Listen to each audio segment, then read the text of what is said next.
Oi, voltei! Acharam que ia ficar para onde ela está? Onde ela está? Pois é, estou de volta, galera. Vamos terminar recurso energético agora? Pois é. Agora você vai pegar a tua apostila, tá? Ainda nós estamos na mesma apostila. Frente 2, página 635. Agora nós vamos finalizar a parte de recursos energéticos, ok? Então nós já falamos de tudo sobre matriz energética, já falamos de petróleo, de carvão. Agora nós vamos falar agora do sistema elétrico brasileiro, ok? Isso que eu coloquei aqui, vocês têm na sua apostila, tá? Se vocês quiserem, não coloquei todos, né? Porque no meu objetivo não é que você fique decorando esses valores, mas na sua apostila, galera, aqui ó, logo aqui na página 637, vocês têm um gráficozinho que mostra, né, baseado em dados de 2017, eu peguei os dados que você tem na sua apostila, de qual é a matriz elétrica brasileira, tá?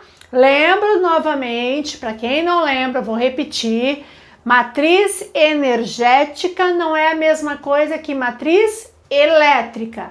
Quando eu falo matriz energética, eu estou me referindo a todas as fontes de energia que eu utilizo no país, tá? Para gerar não só a elétrica como combustível ou outras necessidades, certo? Aí nós vimos que o Brasil é um país que tem um certo equilíbrio energético, né? Diferente da maior parte do mundo, que cerca de pelo menos quase 80% da sua fonte é de fonte não renovável.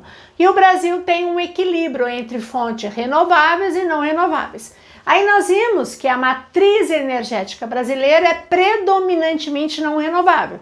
Mas, porém, se eu falar agora a matriz elétrica brasileira, agora eu tô falando de geração de energia elétrica, essa que a gente tá usando agora, certo? Aí a história é diferente. Então, olha só, 65% da matriz elétrica brasileira vem da energia hidráulica, né? Ou seja, gerada por meio de hidrelétricas, ok? Em segundo lugar, 10,5% vem em gás natural, ou seja, aqui ó, eu vou estar utilizando as termoelétricas. Como eu já falei para vocês, o que é uma termoelétrica? Né? Eu gero energia elétrica com a queima de um combustível. O mais usado no Brasil é o gás natural, porque além de ser mais barato, ele é menos poluidor do que se eu usar o diesel ou usar o carvão mineral, ok? Então, 10,5% gás natural. Inclusive aqui, né, no Mato Grosso do Sul, inclusive aqui em Campo Grande, nós temos termoelétricas que usam o gás que vem da Bolívia, o gasoduto que vem da Bolívia, ok? 8,2% é gerado por meio de biomassa, certo? Aí quando eu falo biomassa, eu poderia estar citando a lenha, eu poderia estar citando, por exemplo, uma matéria orgânica, o biogás, o biodiesel, tá? Bagaço de cana, que gera energia elétrica. 6,8% energia eólica, ou seja, aquela produzida pelo vento, ok? Então, se você pegar 65%, mais praticamente 7%, mais 8%, nós vamos ver que aqui, ó, praticamente, ó, mais de 70%, praticamente 80% da nossa matriz elétrica brasileira, ela é de uma fonte renovável. Então, como a maior parte da nossa matriz elétrica é de uma fonte renovável, é isso que vai fazer com que a matriz energética brasileira seja mais equilibrada do que no resto do mundo. Porque no resto do mundo, a maior parte dessa energia elétrica que eles usam vem de termoelétrica. E a termoelétrica se utiliza um combustível não renovável. De boa? Bom, aí uma coisa muito importante, tá? De vez em quando aparece, né? Não é do seu momento, né? Você, com certeza, acho que talvez muitos de vocês nem tinham nascido ainda, mas outros eram bem criancinhas. O que a gente tem que falar? Vocês sabem que existe uma expressão muito usual no Brasil, que é a expressão chamada apagão, né? E quando eu falo em apagão em relação à energia, tem pessoas que pensam no apagão no sentido de tipo, acabou a energia, né? Ou uma expressão usada pela escassez energética. Vocês sabem que nas últimas décadas só tem crescido o consumo de energia no Brasil. Por quê? Porque cada vez a gente tem acesso a novos instrumentos elétricos, eletrônicos, eletrodomésticos. Cada vez a gente consome muito mais energia do que há 20, 30, 40 anos atrás. Então, o que acontece? Se eu tenho um maior consumo de energia, eu vou ter que também gerar maior quantidade de energia. Porque se o meu consumo for maior do que a minha oferta de energia, eu corro o risco de ter o apagão. Quando que nós tivemos o grande apagão e que vai ser, em consequência desse apagão, que toda a matriz elétrica brasileira começou a ser alterada? O grande apagão no Brasil aconteceu de 2001 para 2002. 2001 para 2002. Então deixa eu explicar para vocês aí, tá? Não tem nem só apostila, mas relatando porque isso é importante. Nesta época, olha só, hoje, né, 2017, né, que não é muito diferente de hoje, 65% da energia vem de hidrelétrica. Então nós temos ainda uma grande dependência de hidrelétrica. E você depender da hidrelétrica, você depende basicamente do quê? Da chuva. Porque vocês viram, nós já vimos, que a maior parte dos rios, os rios brasileiros, tem um regime pluvial. O que é um regime pluvial? Ou seja, o volume da água do rio depende da água da chuva. E essa água da chuva vai ter uma variação durante o ano conforme o clima do lugar. Como o Brasil, de maneira geral, é um país que chove bastante, então as hidrelétricas nunca tiveram grandes problemas, porque sempre tinha água recompondo, né, a água no reservatório da usina, ok? Só que aí o que acontece? Vocês sabem que grande parte do Brasil tem um regime tipicamente tropical. E aí o que acontece? Lembra como que é o regime do rio de clima tropical? Eu tenho um período de seca e eu tenho um período de chuva. Ora, qual é o período de seca? Onde tem um clima tropical? Isso, durante o outono e inverno. E o período de chuva, primavera, verão. Então, o que acontece? Teoricamente, primavera, verão chove bastante. Os reservatórios têm que estar cheios de água. Boa parte da água é armazenada, não deixa essa água inteira descer, é armazenada, porque a partir desse período que nós estamos, vai escassear a época de chuva, certo? E essa água do rio, ela tem que continuar descendo o rio abaixo, senão o rio seca. Eu não posso segurar toda a água no reservatório, senão o rio, né, no caso a jusante, ou seja, abaixo da usina, né, ele iria secar. Então, o que acontece? Nós ficamos, quando dependemos de hidrelétrica, nós ficamos com uma dependência muito grande em relação à chuva. E aí o que aconteceu nesse período? Até 2000, 2001, gente, mais de 70%, quase 80% de toda a energia elétrica que a gente usava vinha de hidrelétrica. A gente não tinha produção de energia eólica, esses quase 7% da eólica não existia. A gente não tinha um pequeno percentual que cresceu muito de energia solar.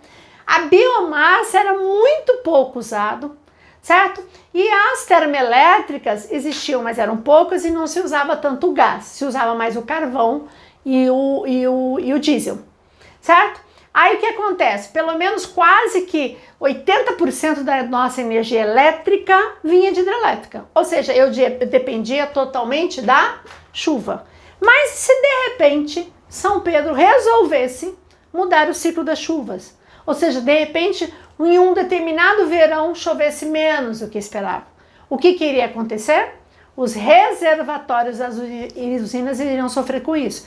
Foi o que aconteceu em 2001 para 2002. O que aconteceu? Vocês sabem que a primavera começa em setembro, aí a época de chuva é maior, né? Outubro, novembro, vai até geralmente março. Então é a mudança do ano aqui. Aí o que aconteceu? Nós tivemos nesta época aqui, ó, no caso, um verão bastante seco, certo? Né? Algum fator interferiu. Ok? Choveu muito menos do que era esperado. Então nós tivemos um período de chuva muito curto e a quantidade de chuva foi muito pequena. O que aconteceu? Os reservatórios, eles não ficaram cheios como deveriam, terminando o período de chuva. Quando nós chegamos aqui em 2002, que começamos na época de seca, o que aconteceu? Quando praticamente chegou no mês de março, abril, os reservatórios já estavam com nível muito abaixo do normal. E aí que começaram a preocupar, falou, cara, se em março, abril, que a gente está começando a época de seca, certo? Nessa época aqui, ó, de outono e inverno. Se essa época, a época de seca, tá tão baixa assim, gente, o que vai acontecer? Na época não vai chover e daqui a pouco o reservatório vai diminuir tanto que a gente vai conseguir gerar energia. E aí foi quando marcou o grande apagão do início do século 21, certo? Aí mostrou para nós, brasileiros, como nós tínhamos uma dependência total de hidrelétricas, certo? É lógico que na época, muita gente, né, foi no finalzinho aqui do governo Fernando Henrique, muita gente colocou a culpa só em cima de São Pedro, né? Nossa, porque São Pedro não mandou a chuva. Mas nós sabemos que também, além da falta de chuva, foi toda uma falta de investimento, certo? Em torres de transmissão, as famosas torres de transmissão, que vão ligar uma produção com uma cidade. Então, por exemplo, na época tinha lugar como a usina de Tucuruí, por exemplo, aqui na região norte do Brasil, que sobrava potencial, mas não tinha como eu mandar essa energia, por exemplo, lá para a região nordeste, onde Sobradinho estava quase parado, certo? Por quê? Porque eu não tinha torre de transmissão para levar energia lá do Pará para a região nordeste do Brasil. Então foi um período que a gente teve que ter um sistema de racionamento de energia, certo? As regiões que mais sofreram com o racionamento foi o sudeste e o nordeste, onde existia um valor que cada família e cada comércio poderia gastar de energia por mês. Se você extrapolasse esse valor, você recebia uma notificação. Se você persistisse nesse valor acima do que era determinado para você consumir durante o mês, eles iam lá e cortavam a sua energia. Sim, cortava. Chegava lá e cortava a energia. Não importava se era residência, se era comércio. Então, qual era a saída para o brasileiro? Ou eu economizo energia, ou eu fico sem energia, certo? A região sul do Brasil, a sul, ela não sofreu com essa questão do apagão, porque lá choveu normal e os reservatórios, como por exemplo Itaipu, conseguiu abastecer muito a região. Nós aqui no centro-oeste e o norte também não sentiu, tá? Nós no centro-oeste sentimos muito pouco, a gente não chegou a ter um problema tão extremo aqui, né? Mas quem morava na região sudeste, que foi o pior, e no nordeste foi tremendo problema. Cara, isso afetou sensivelmente a economia no Brasil entre 2001 e 2002, porque as indústrias elas tiveram que reduzir a produção, elas tinham que reduzir o consumo de energia, né? Isso afetou inclusive no PIB brasileiro na época. Aí passando esse período, que foi um dos períodos mais tristes, inclusive até uma curiosidade, vai ser a partir desse apagão que vão começar a substituição das lâmpadas, as incandescentes pelas fluorescentes, né? As incandescentes vão desaparecendo, hoje não existe mais, tá? E aí surgem as incandescentes e hoje nós temos uma lâmpada muito mais econômica, que seria de LED, tá? Então, basicamente, esse apagão forçou a gente fazer uma série de alterações que a gente tinha até então. E dentro dessas, a gente teve que buscar outras opções energéticas, como, por exemplo, a energia eólica e a energia solar, que é chamada fotovoltaica, ok? Que a gente vai estar falando rapidinho hoje. Bom, de maneira geral, ainda as hidrelétricas, elas são as mais importantes. Olha lá, 65% da geração de energia elétrica no Brasil. Mas diminuiu a participação nessa matriz elétrica após o apagão de 2001, 2002, ok? Tá, eu acho que você talvez, não sei se vocês lembravam disso. Bom, vamos lá agora partir para a hidrelétrica? Vamos lá. Hidrelétrica. Toda fonte de energia, ela tem uma vantagem ou várias vantagens e desvantagens. O que você tem que ver é pôr nessa balança e ver qual é a maior vantagem em relação a isso, porque muitas vezes você tem uma série de desvantagens, mas economicamente ela é vantajosa, né? Ou muitas vezes você tem um monte de vantagens, mas ela gera um impacto absurdo. ok? Então vamos lá. Quais são as vantagens de hidrelétrica? Primeiro que ela é uma fonte renovável, ok? Então imagina, água. A água é uma fonte renovável. Chover, você renova a água, ok? Segunda coisa, vamos pensar em relação ao Brasil. Brasil tem muitos rios de planaltos. Vocês sabem que para você instalar uma hidrelétrica, o rio ele tem que ser um rio de planalto. Rio de planície não dá. Por que ele tem que ser de planalto? Porque ele tem que ter corredeira, ele tem que ter força, porque é a força da água do rio que gera energia, ok? Muito bem. E o Brasil, predominantemente, nós temos rios de planalto, então nós temos um grande potencial hidráulico, ok? Uma outra grande vantagem, pessoal, você não compra água. Você não compra água para gerar energia. Ou seja, a água passou dentro da usina, ela gera energia. Então você vai ter, ó, um baixo custo na geração de energia. Na geração de energia. Na geração de energia. É lógico que para você construir aquela usina hidrelétrica, você vai gastar bastante dinheiro. Certo? Quer dizer, o governo vai gastar, né? Porque a maior parte das usinas são estatais. Aí o que acontece? Mesmo que você tenha um grande investimento, você vai ter uma vantagem a longo prazo, porque a água passou a gerar energia, o custo da geração. Gente, no Brasil, não tem nenhuma fonte até agora, mais barato em relação ao custo de produção do que a hidrelétrica.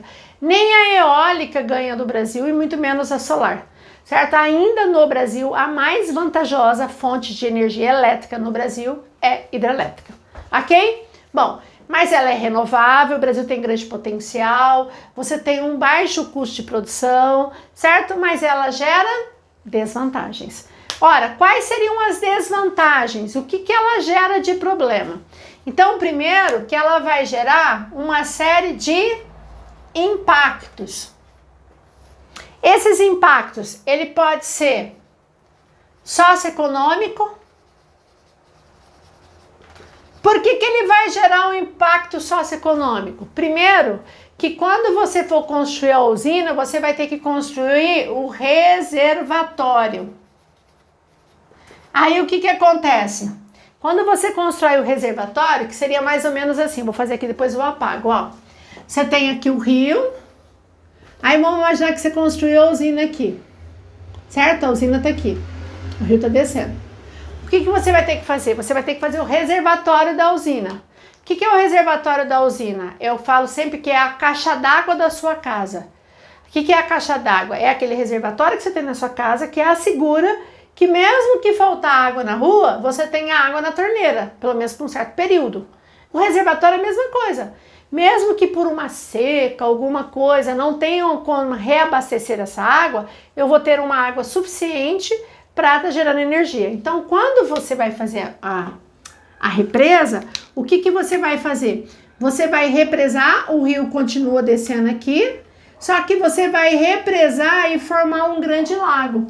Toda essa área aqui, ó, que você fez o lago, que alagou, você vai gerar um impacto social enorme. Por quê? Porque todo esse reservatório você vai ter que retirar a população ribeirinha. Aqueles moradores que viviam na margem do rio, famílias de pescadores ou comunidades que viviam ali, elas vão ter que ser retiradas e removidas para um outro lugar, ok? Porque essas represas elas vão alagar tudo, ok? Então ela vai gerar um impacto social e também vai gerar um impacto econômico, porque famílias que viviam muitas vezes da pesca, se plantava aqui, agora você vai ter que ter uma outra atividade econômica. Também, pessoal, gera, além do impacto socioeconômico, geram enormes impactos ambientais.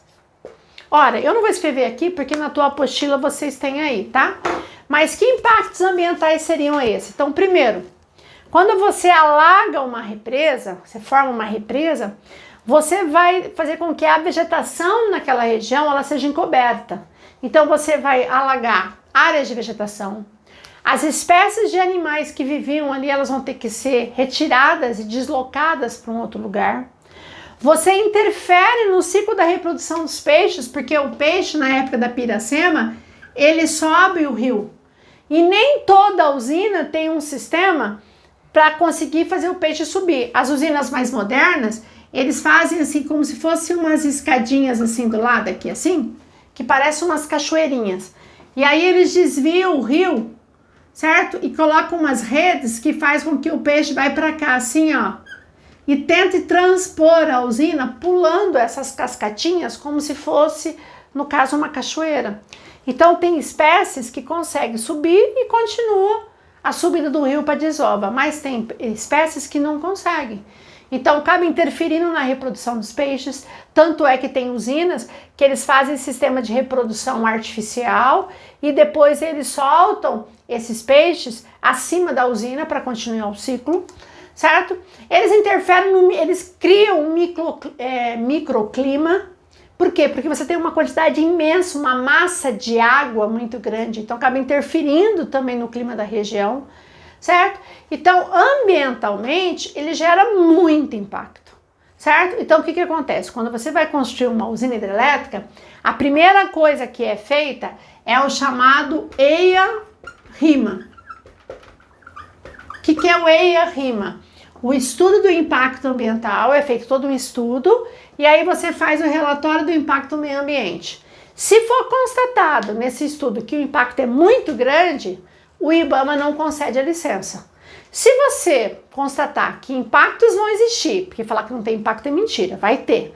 Mas dá para você mitigar aquele impacto, você quer mitigar, minimizar, resolver ou diminuir o problema, aí é concedido a licença ambiental. Então toda usina hidrelétrica que foi construída, a licença ambiental foi liberada, certo? Mas muitas vezes questionamentos surgem, ok? Então quando você fala em aspectos negativos, apesar dela ter um baixo custo de geração de energia e tal, ela gera muito impacto.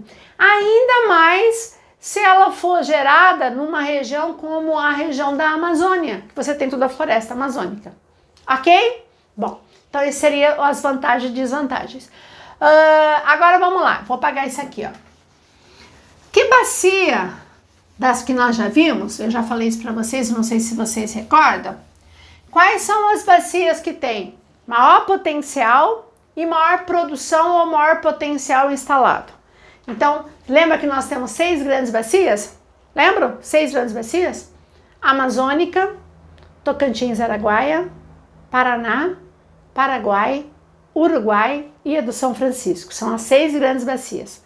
Dessas 6, qual é a bacia que tem maior potencial hidráulico? É a bacia maior potencial amazônica. E dentro da bacia amazônica, não esquecer que quem tem potencial são os afluentes do Amazonas, não o rio Amazonas. Certo que o rio Amazonas é um rio de planície, mas os afluentes do Amazonas são de planaltos, então tem um grande potencial hidráulico. De boa? Porém, qual é a bacia que tem maior produção ou também maior potencial instalado, que a gente fala? Ora, quem seria? Seria a bacia do rio Paraná. Então, a bacia do Paraná é a que mais tem, não esqueça que bacia é o rio principal e todos os afluentes e subafluentes. A bacia do Paraná é a bacia que mais usinas hidrelétricas têm instalado, certo? Mas que tem maior potencial é a bacia amazônica. Ah, mas e por que a gente não tem tantas usinas da bacia amazônica? Porque é uma bacia nova em ocupação e segundo, você construir uma usina hidrelétrica na bacia amazônica, o estudo do impacto ambiental tem que ser muito sério, porque os impactos vão ser muito grandes. Ainda mais se você atingir comunidades indígenas, que comunidade indígena você não retira, certo? Não dá para você deslocar uma comunidade indígena de um lugar para outro, porque vai ser construída uma usina hidrelétrica, ok? Bom, então isso aqui é super mega importante vocês guardarem. Aí aqui eu coloquei para vocês as principais usinas. Essas usinas, elas são importantes ou por tamanho, ou muitas vezes porque elas geraram algum impacto, alguma coisa assim. Então vamos lá. Itaipu. Vocês sabem que Itaipu é uma usina binacional, ou seja, ela pertence ao Brasil e também ao Paraguai. Não é a Argentina, pelo amor de Deus, é Brasil e Paraguai. Aonde que está instalado a usina de Itaipu?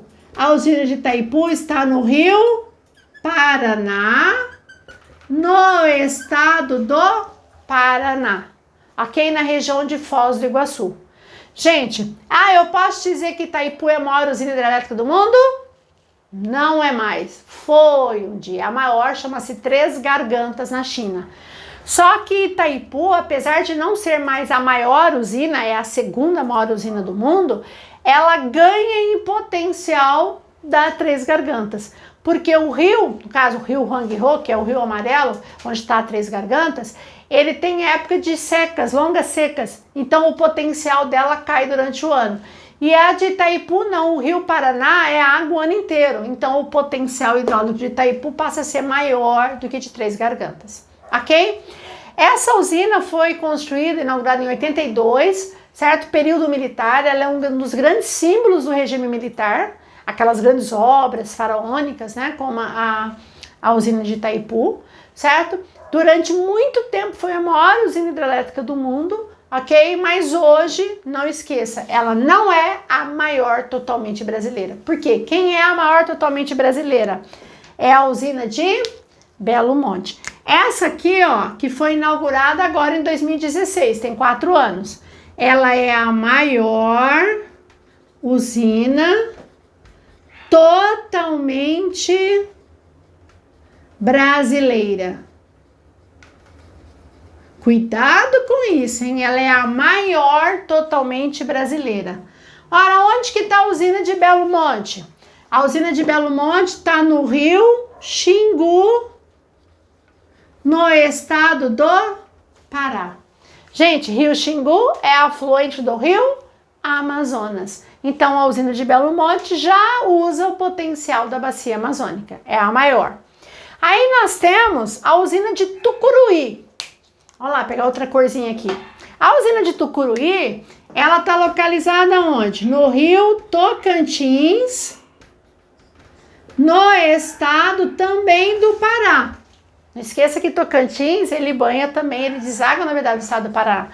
Hoje ela é a segunda maior usina totalmente brasileira. Até a inauguração de Belo Monte, Tucuruí era a maior usina totalmente brasileira, era a maior. Tá? Ela foi construída para abastecer o projeto Grande Carajás, que nós já vimos lá na extração de minérios, tá? No estado do Pará. Ok? Aí essas duas usinas, a usina chamada de Jirau e Santo Antônio, essas duas usinas, elas são instaladas no mesmo rio, que é o rio Madeira, no estado de Rondônia. Inclusive, a usina de Santo Antônio, ela é colocada pela população como uma das grandes responsáveis pelas cheias, pelas enchentes do rio Madeira. Porque o que a população fala? Você sabe que a usina hidrelétrica, ela represa a água e ela regula a vazão de água. Então, muitas vezes, por atender a necessidade da usina, ou essa água é liberada para descer com tudo, então ela desencadeia muitas vezes cheia, e também ela já foi acusada dessa usina, através do rio Madeira, levar muitos sedimentos e ter o processo de assoreamento na região do Porto, que fica no rio Madeira, na região de Porto Velho, em Rondônia, ok? Aí nós temos a usina de Balbina. Essa Balbina e Sobradinho, eu queria atenção especial. A usina de Balbina, ela fica no estado do Amazonas e ela foi instalada num rio chamado Rio Atumã, no Amazonas. Ela foi construída para abastecer a cidade de Manaus em energia. Só que qual é o problema? Gente, Balbina, só para vocês terem uma ideia, preste atenção, ela alagou uma área praticamente quase que igual à de usina de Tucuruí, tá? E olha que ela foi construída no finalzinho dos anos 70 para 80. Qual foi o erro dela? O rio Atumã é um rio de planalto, é um rio com potencial perfeito, só que houve um erro de engenharia. O que eles fizeram? Eles construíram a usina num lugar que é muito plano. A hora que eles foram fazer a represa, o que aconteceu? A água foi espalhando, espalhando, espalhando, espalhando, aí ficou enorme o lago, aí que sobe. Gente, o potencial de uma usina não é o tamanho do lago, mas a profundidade do lago. Quanto mais profundo for o lago, maior é o potencial da usina hidrelétrica. Aí o que Balbina fez? Balbina alagou uma área imensa, gerou um impacto ambiental enorme e gera um titico de energia. Por isso que a usina de Balbina sempre ela é citada como um exemplo de impacto negativo de uma hidrelétrica no país, ok? E a usina de Sobradinho, pessoal, ela está instalada onde? No Rio São Francisco, certo? No estado da Bahia. Aí eu gostaria que vocês olhassem, que a gente vai poder olhar aqui.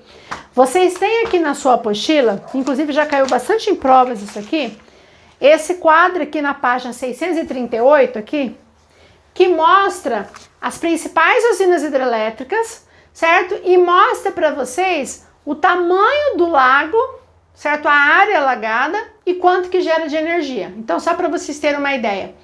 A usina de Sobradinho, ela alagou a área alagada 4.100 4.100 quilômetros quadrados, certo? 4,1 quilômetros quadrados, 4,1 quilômetros quadrados foi alagado para construir a usina de Sobradinho.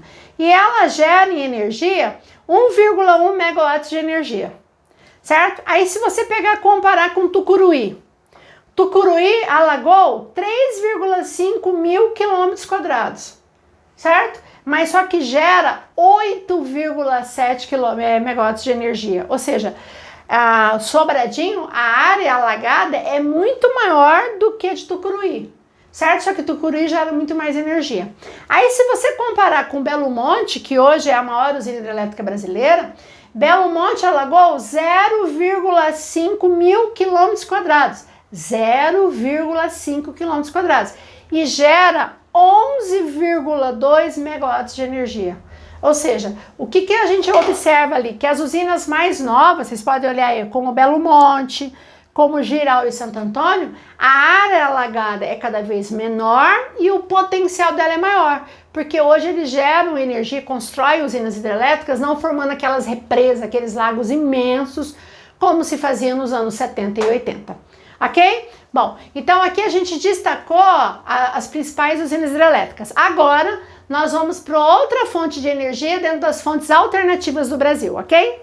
Isso. Bom, agora nós vamos continuar as fontes alternativas de energia. Nós falamos de hidrelétrica até agora.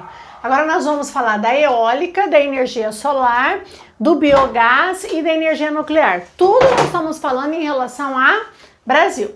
Então vamos lá. Primeiro, energia eólica, como eu falei para vocês, até o grande apagão 2001, 2002, não era uma fonte usada no Brasil. É lógico que tem países que estão muito à frente do Brasil em relação à fonte eólica, em relação à fonte de energia fotovoltaica e outras. Mas quando eu falo da energia eólica, eu estou falando do vento, a energia produzida pelo vento, que nós vimos que hoje é uma das fontes de energia que mais cresce no Brasil. Porque nós comentamos que hoje existe uma tendência muito grande de você investir em fontes renováveis e menos poluidoras, até mesmo por questões ambientais.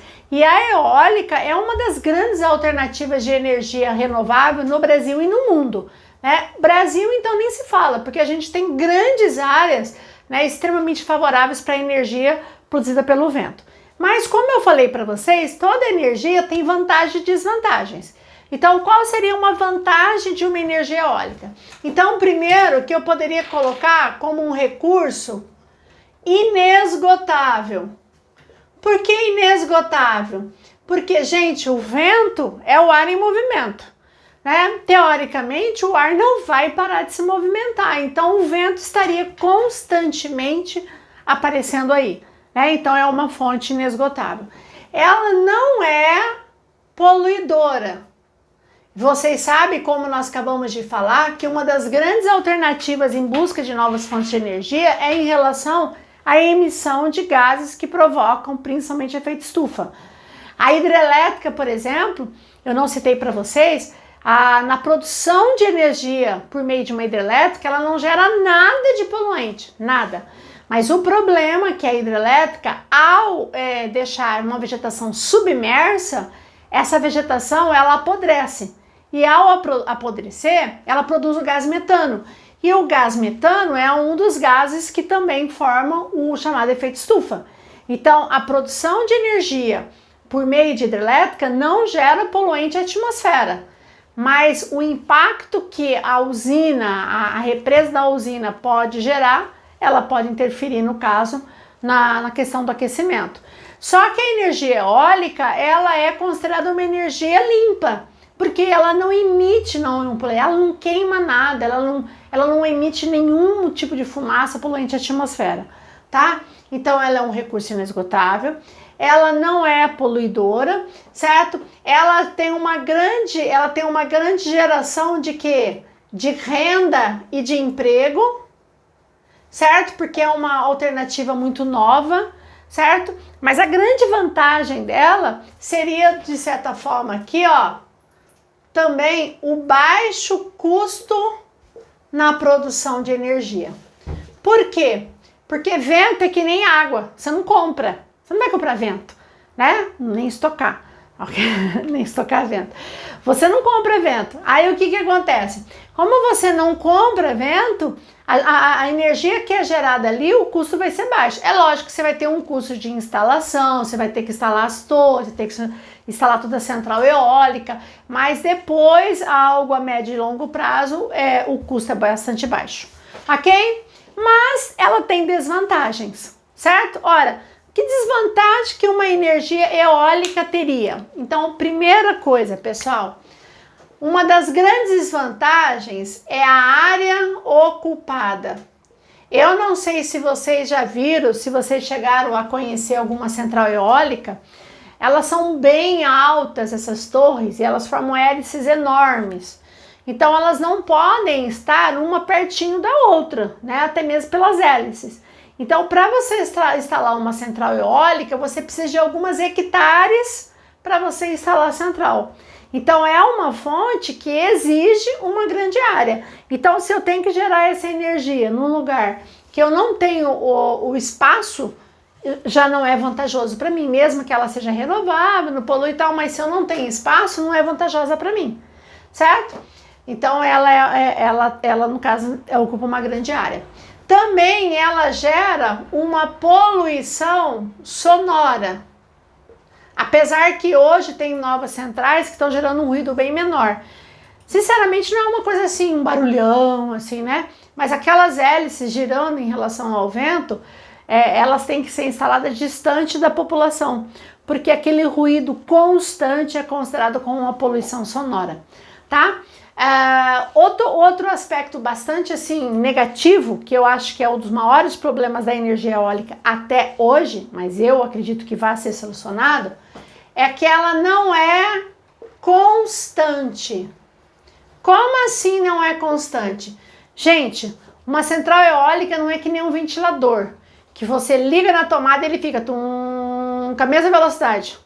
O vento tem hora que venta mais forte, tem hora que dá uma parada. Então, o que acontece? Se você usar apenas a energia elétrica por meio de uma eólica, a energia ela vai ficar oscilando, certo?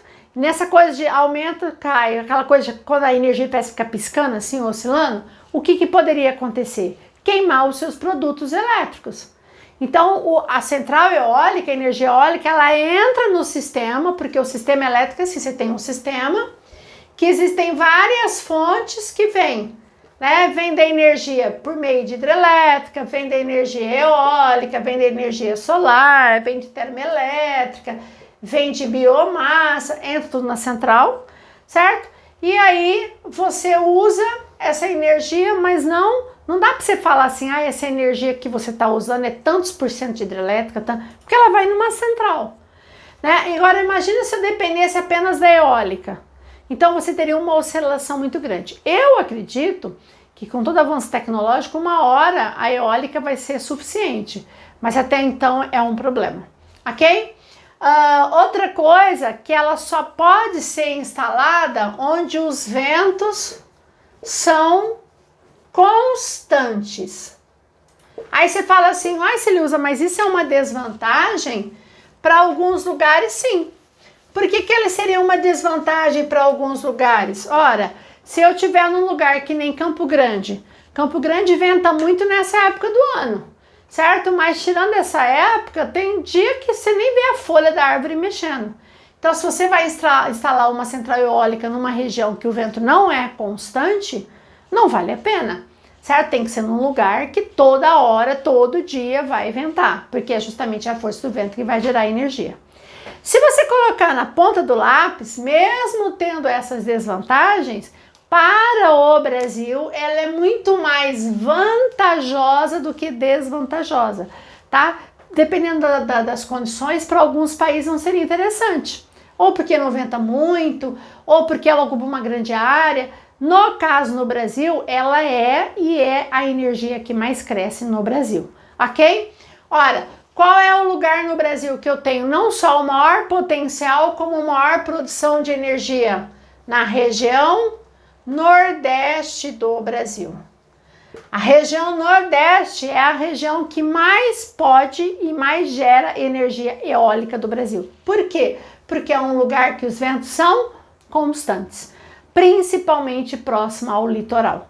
Ok? Então você tem, por exemplo, energia eólica no Rio Grande do Norte, Ceará, um dos maiores produtores de energia eólica, Bahia, mas também temos centrais eólicas no Rio Grande do Sul. Então não é apenas Nordeste. Em vários lugares no litoral do Brasil que o vento é constante, né, favorece. Por que geralmente as centrais eólicas ficam próximas ao litoral? Porque como eu tenho uma variação de temperatura e pressão por causa de aquecimento e resfriamento do continente e do mar, como nós já vimos, os ventos são constantes, certo? Então é um lugar favorável, ok? Então é uma fonte que tem crescido muito. Se eu pegar das fontes renováveis, primeiro a hidrelétrica e em segundo lugar seria a energia eólica no Brasil, ok? É lógico, tem a biomassa, né? Mas a biomassa seria vários dentro. Solar.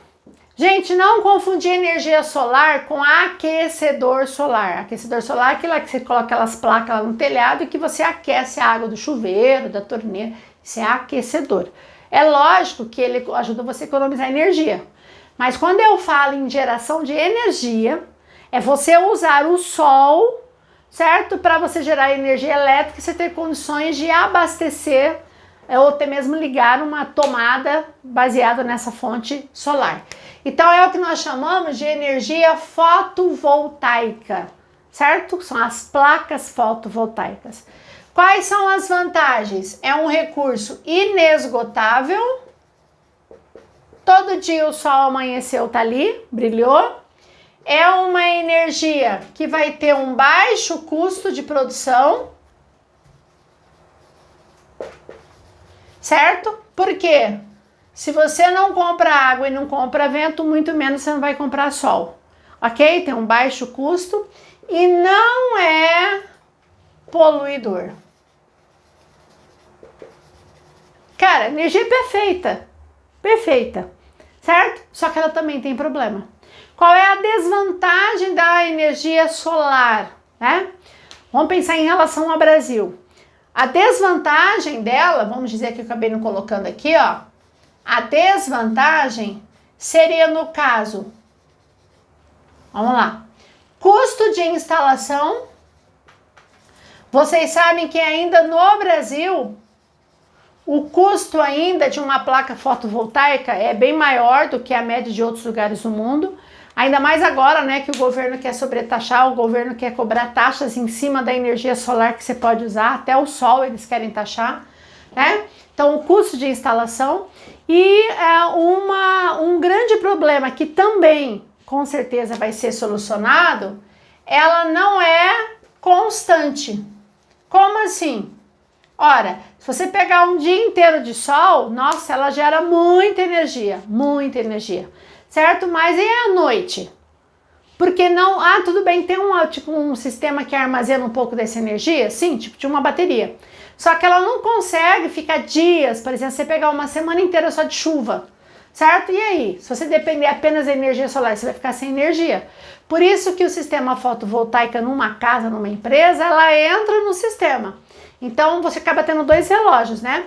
Um relógio que vem da rede normal, que a empresa te oferece, e um relógio da sua energia solar.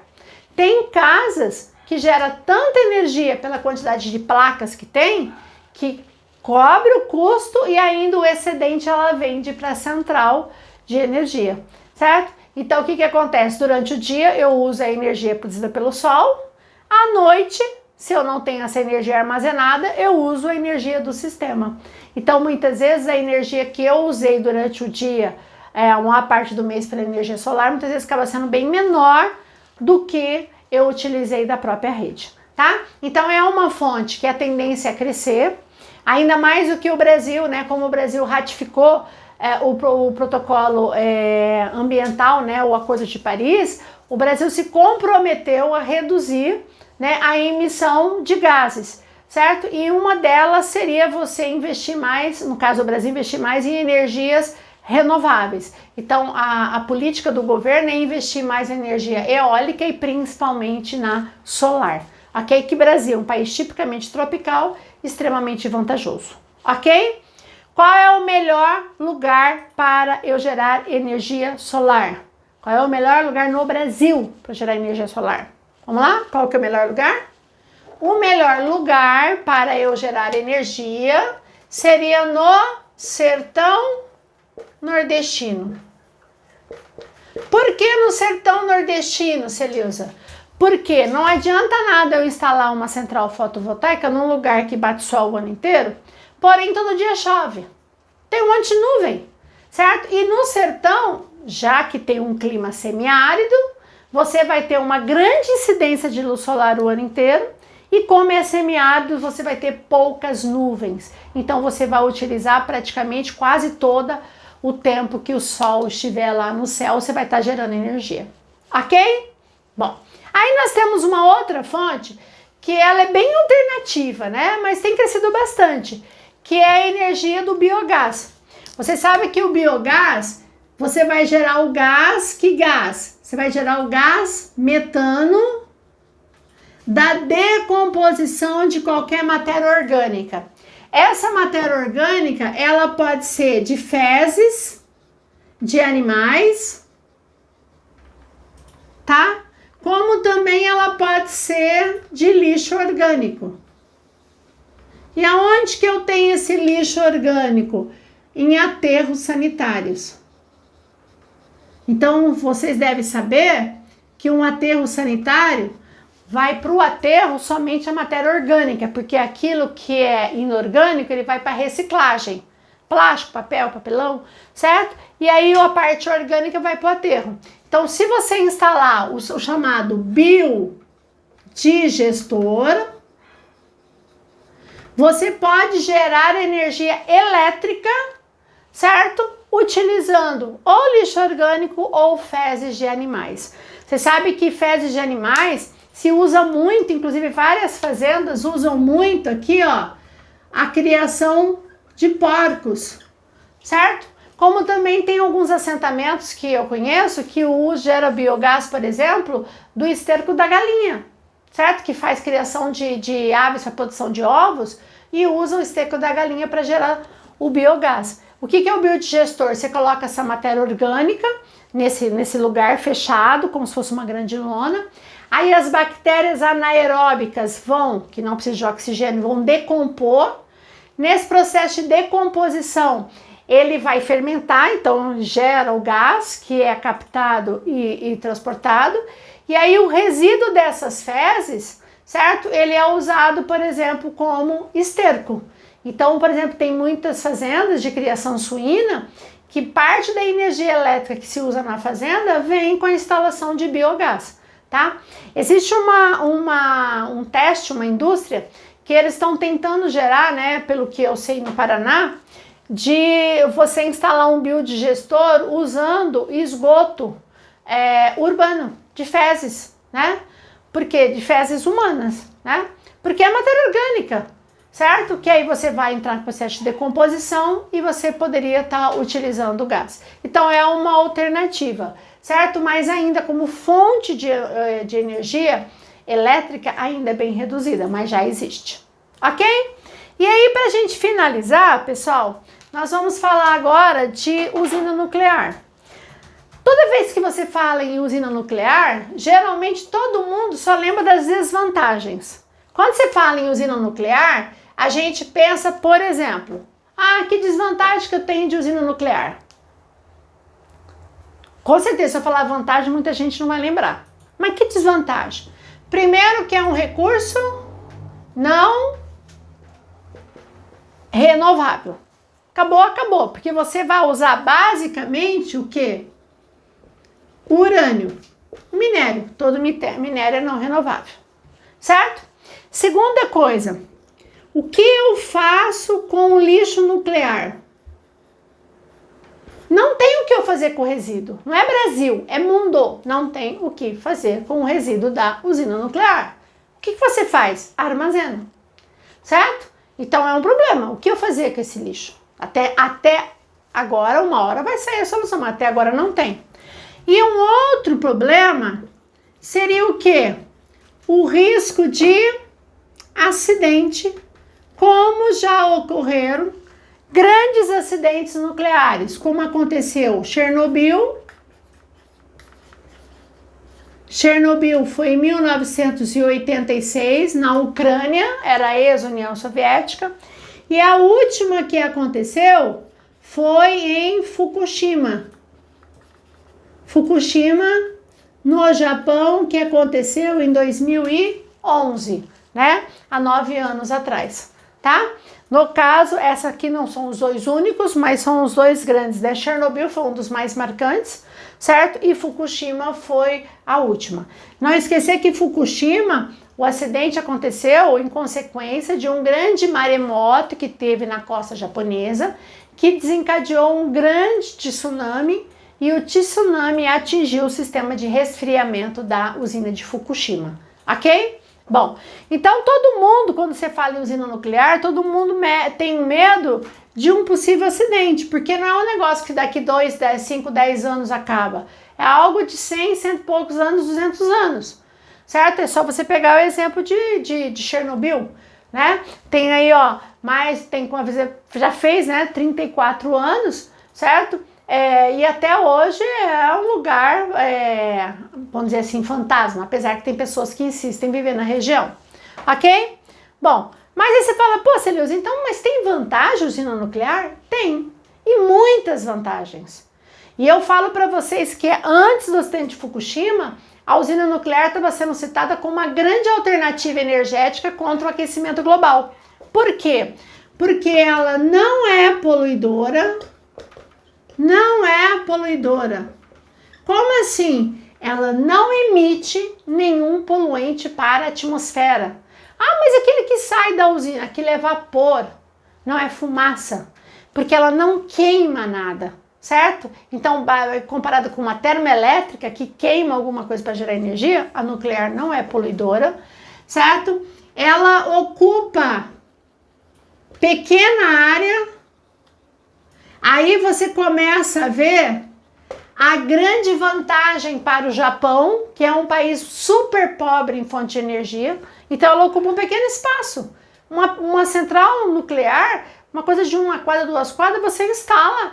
E apesar de ocupar uma pequena área, ela gera geração de muita energia com pouca matéria-prima. Então, por exemplo, para você gerar energia numa termoelétrica usando carvão, precisa de toneladas e toneladas de carvão para gerar energia. Numa nuclear, com uma pequena pastilha de urânio, você gera energia, certo? Então, ela gera muita energia pela quantidade de matéria-prima. E aí entra uma outra grande vantagem. Ela não depende de condições do tempo. Como assim? Ah, tem que estar ventando. Ah, tem que ter sol. Ah, tem que ter chuva para ter água no reservatório. Não depende. Faça chuva, faça sol, calor, frio, nevando, de dia, de noite, ela gera energia. Então, se você colocar na ponta do lápis, ela é muito mais vantajosa do que desvantajosa. Porém, o risco de acidente pesa muito, galera. Né? Ainda mais não só o risco, como a questão do lixo nuclear. E aí é uma fonte que, principalmente depois de 2011, deu uma parada, inclusive países como a Alemanha declararam que vão estar cortando, certo? E o Brasil, nós temos quantas usinas nucleares no Brasil? Então nós temos 3 usinas, na verdade 2, né? Angra 1, Angra 2 e Angra 3, que ainda está em construção. Há anos que Angra 3 já era para estar pronta. A previsão é de ser aproximadamente em 2023 a 2024 a inauguração de Angra 3. Tá? Na verdade, ela apareceu aí dentro dessas denúncias, dessas delações premiadas aí ligado à corrupção. Angra 3 foi envolvida nesse processo de desvio de verba e tal, e aí praticamente parou tudo. Então a previsão é que Angra 3 fique pronto talvez entre 2023 e 2024, certo? Todas as 3, tanto Angra 1, Angra 2 e Angra 3, as 3 estão em Angra dos Reis, no Rio de Janeiro. E se vocês olharam lá na apostila, né, que nós estávamos vendo a apostila de vocês, a energia, no caso nuclear brasileira, ela representa aqui pelo dado aqui, ó, 2,5%. Então ela abastece, na verdade, a energia nuclear, ela acaba abastecendo quem? Ela abastece, na verdade, o estado do Rio de Janeiro, que é a área produtora, certo? Que é a área produtora que gera e que consome essa própria energia. Ok, gente? Então nós finalizamos as fontes de energia do Brasil, ok? E aí a gente fica aqui por hoje, certo? E a gente se vê na próxima aula. Um beijo, gente. Tchau, tchau. Beijo, tchau.